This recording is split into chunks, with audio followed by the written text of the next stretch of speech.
Saudara-saudara yang dikasihi Tuhan, selamat pagi dan salam sehat bagi kita semua. Pada pagi hari ini, sebelum kita melakukan segala tugas tanggung jawab kita, saya mengajak kita untuk mengawali dengan membaca dan merenungkan firman Tuhan dari kitab Perjanjian Baru, yaitu Injil Matius pasal 10 ayat 5-15, dan kita juga akan menaikkan doa syafaat kita. Sebelum kita membaca firman-Nya, mari kita berdoa. Ya Tuhan Allah Bapa kami yang ada di sorga, kami bersyukur untuk segala kasih setia-Mu yang senantiasa Engkau nyatakan kepada kami. Terkhusus pada pagi hari ini, kami boleh menerima anugerah kehidupan, kekuatan, dan kesehatan, yang mana dengan kesemuanya itu kami akan pakai untuk melakukan segala tugas tanggung jawab kami untuk hari ini. Sebelum kami memulainya Tuhan, kami datang untuk bersekutu, membaca dan merenungkan firman-Mu, yang kami percaya dengan kekuatan Roh Kudus-Mu, firman ini akan menuntun dan menyertai kami di dalam sepanjang hidup kami hari ini. Oleh karena itu, Bapa di sorga, ampuni dosa kami, supaya kami senantiasa layak ada di hadapan-Mu. Berfirmanlah Tuhan, sebab sesungguhnya kami sudah siap mendengarkan firman-Mu. Di dalam nama Tuhan kami Yesus Kristus, firman yang hidup, kami berdoa kepada Bapa di sorga. Amin. Kitab Matius pasal 10 ayat 5-15 firman Tuhan. Ke-12 murid itu diutus oleh Yesus dan ia berpesan kepada mereka, "Janganlah kamu menyimpang ke jalan bangsa lain atau masuk ke dalam kota orang Samaria, melainkan pergilah kepada domba-domba yang hilang dari umat Israel. Pergilah dan beritakanlah kerajaan sorga sudah dekat. Sembuhkanlah orang sakit, bangkitkanlah orang mati, tahirkanlah orang kusta, usirlah setan-setan. Kamu telah memperolehnya dengan cuma-cuma, karena itu berikanlah pula dengan cuma-cuma. Janganlah kamu membawa emas atau perak atau tembaga dalam ikat pinggangmu. Janganlah kamu membawa bekal dalam perjalanan. Janganlah kamu membawa baju 2 helai, kasut dan tongkat, sebab seorang pekerja patut mendapat upahnya. Apabila kamu masuk kota atau desa, carilah di situ seorang yang layak dan tinggallah padanya sampai kamu berangkat. Apabila kamu masuk ke rumah orang, berilah salam kepada mereka. Jika mereka layak menerimanya, salammu itu turun ke atasnya. Jika tidak, salammu itu kembali kepadamu. Dan apabila seorang tidak menerima kamu dan tidak mendengar perkataanmu, keluarlah dan tinggalkanlah rumah atau kota itu dan kebaskanlah debunya dari kakimu. Aku berkata kepadamu, sesungguhnya pada hari penghakiman, tanah Sodom dan Gomora akan lebih ringan tanggungannya daripada kota itu." Amin. Itulah firman Tuhan bagi kita saat ini. Yang berbahagia ialah kita yang mendengarkan, yang merenungkan, bahkan sungguh-sungguh melakukan di dalam sepanjang kehidupan ini. Saudara-saudara yang dikasihi Tuhan, dari Injil Matius pasal 10 ayat 5-15, oleh Renungan Harian Toraya diberikan tema Duta Raja. Menjadi utusan sebuah organisasi adalah sebuah kebanggaan tersendiri bagi yang bersangkutan. Dengan demikian, ia dianggap lebih berkompeten mewakili sejumlah anggota organisasi tersebut. Walaupun di balik semua itu juga terdapat tanggung jawab yang harus diembannya. Ia harus bersedia memenuhi tugas pengutusannya dan kembali membawa pertanggungjawaban kepada organisasi yang mengutusnya. Sebelum ia berangkat, ia harus menyusun strategi agar tugas pengutusannya berjalan maksimal. Saudara-saudara yang dikasihi Tuhan, perintah dalam perikop ini terutama berlaku untuk para rasul, namun prinsip rohani di dalamnya berlaku untuk semua pelayan Tuhan.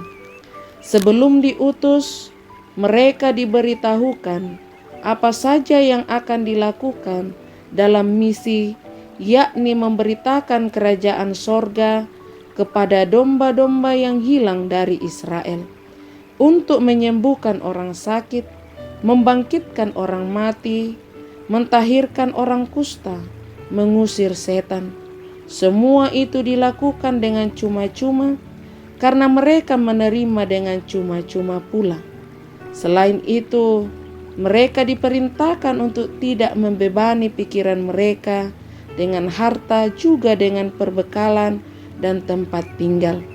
Karena bagi orang yang menolak kedatangan para murid dan berita keselamatan yang sampaikan, maka orang atau kota tersebut akan menerima hukuman pada hari penghakiman itu. Sebagai orang percaya dalam Kristus, kita disebut sebagai utusan Tuhan atau duta raja. Ini merupakan hak istimewa dan tugas istimewa kita juga, yakni mewartakan berita Injil Kristus. Kristus telah berkarya untuk keselamatan kita, dan Ia telah memberikannya kepada kita dengan cuma-cuma. Kita pun diutus untuk mengemban pelayanan pekabaran Injil. Tuhan memampukan kita. Amin. Mari kita berdoa.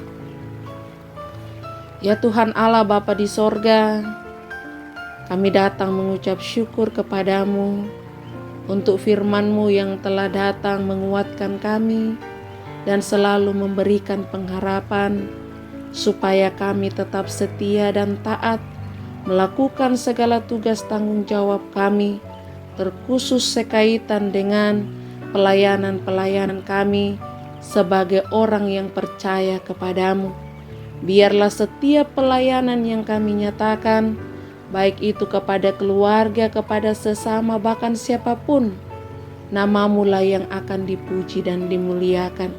Berikanlah kami senantiasa kesetiaan dan kesiapan untuk selalu menerima segala tantangan terkait dengan pelayanan.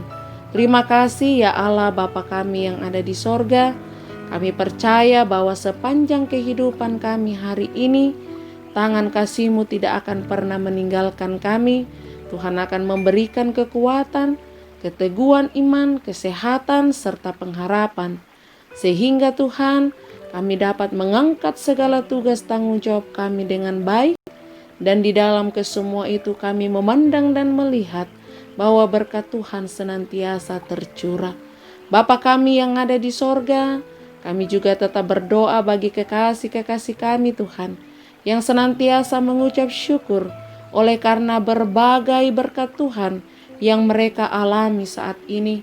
Biarlah itu juga semua boleh menjadikan kami untuk selalu menjadi pribadi yang mengandalkan Tuhan, yang selalu percaya bahwa baik suka baik duka berkat Tuhan akan terus dinyatakan. Kami senantiasa pun berdoa bagi kekasih-kekasih kami yang bergumul oleh karena berbagai persoalan, baik itu yang sakit, yang berduka cita, bahkan yang mengalami tekanan atau kesulitan hidup. Hadirlah Tuhan, Engkau di sana untuk memberikan pengharapan, kekuatan, keyakinan bagi mereka bahwa di dalam Tuhan senantiasa ada pengharapan, terkhusus yang sakit Tuhan pulihkan, yang berduka cita Tuhan hibur, bahkan yang mengalami kesulitan-kesulitan hidup. Kami percaya bahwa Tuhan punya banyak kekasih untuk menolong mereka supaya mereka dapat kembali menjalani hidup dengan penuh sukacita. Bapa di sorga, kami juga senantiasa berdoa bagi bangsa dan negara kami, bahkan dunia ini yang sementara menghadapi pandemi COVID-19. Tuhan, hadirlah Engkau di sana untuk memberikan kekuatan, kesehatan, keteguhan iman bagi siapapun yang mengambil bahagian dalam penanganan ini, baik itu TNI, Polri, media, bahkan juga Tuhan, para peneliti, tenaga medis, siapapun. Kami percaya jikalau Tuhan beserta dengan mereka, maka mereka akan melakukan tugas dengan baik. Dan pada masa dan waktunya Tuhan, kami boleh mengalami kelepasan, kami boleh kembali hidup normal. Dan dengan kesemuanya itu Tuhan, Nama-Mu yang dipuji dan dimuliakan. Inilah harapan dan kerinduan kami Tuhan bersama. Biarlah Engkau terus memberikan kami kekuatan, kesehatan, kesabaran serta ketekunan untuk menanti jawaban doa dari kami, sehingga dengan kesemuanya itu selalu memampukan kami untuk mengandalkan Tuhan serta percaya bahwa Engkaulah satu-satunya penolong dalam hidup ini. Terima kasih ya Allah Bapa di sorga. Kami mau serahkan hidup kami hari ini ke dalam tangan pengasihan-Mu. Di dalam nama Tuhan kami Yesus Kristus, Tuhan dan Juru Selamat kami yang hidup. Amin.